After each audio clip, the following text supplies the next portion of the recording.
अगर आप जीत भी गए तो भी कौन से आपके काम हो रहे होंगे। देखो, अभी तो चुनाव का पहला चरण हुआ है। जब नॉमिनेशन होता है पहला चरण होता है। अभी दूसरा और तीन चार चरण होते हैं कोई भी इलेक्टोरल पॉलिटिक्स में।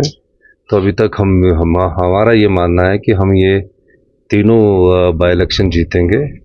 और पूरे तीनों बाई इलेक्शंस में हमारा कोशिश रहेगी कि भारतीय जनता पार्टी ने जिस प्रकार सत्ता की कुर्सी हथियाने के लिए नोटों का इस्तेमाल किया, और ये भी पहला केस है कि 3 आज़ाद विधायक इस्तीफा देकर चुनाव लड़ने का कर रहे हैं। उनसे ये पूछा जाना चाहिए कि 5 साल के लिए आपको विधायक बनाकर जनता ने भेजा था।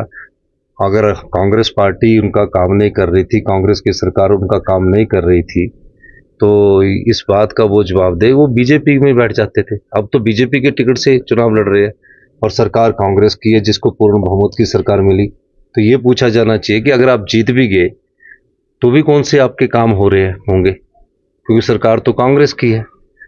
तो ये संबंध अगर आज़ाद रह के कुछ नाराजगी हमसे होती, बाद में कुछ हमारे साथ संबंध करते तो ज़्यादा काम होने थे। तो ये समझ नहीं आया कि इतिहास में ऐसा पहला ये केस है जिसमें आज़ाद प्रत्याशी इस्तीफा दे रहे हैं।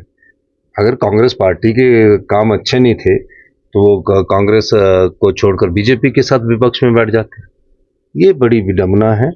और ये जनता ने उनको ना, कांग्रेस जब उनको जिताकर भेजा था तो उन्होंने जब तीनों निर्दलीय जीत कर आए तो उन्होंने कांग्रेस को भी नकारा वहाँ की जनता ने, और बीजेपी को भी नकारा।